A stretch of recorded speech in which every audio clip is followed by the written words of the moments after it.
Sí, hostia. Aquí tenemos a Juan Carlos Pérez de Mutrecu, la nueva estrella del rock.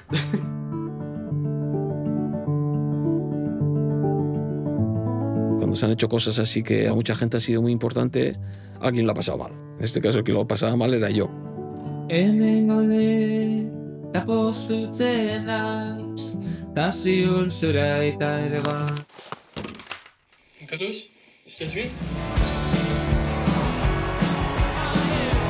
Dudarik ez da, Itoitz azken 10 urte hauetan Euskal Herriko rock talde garrantzitsuenetako bat izan dela.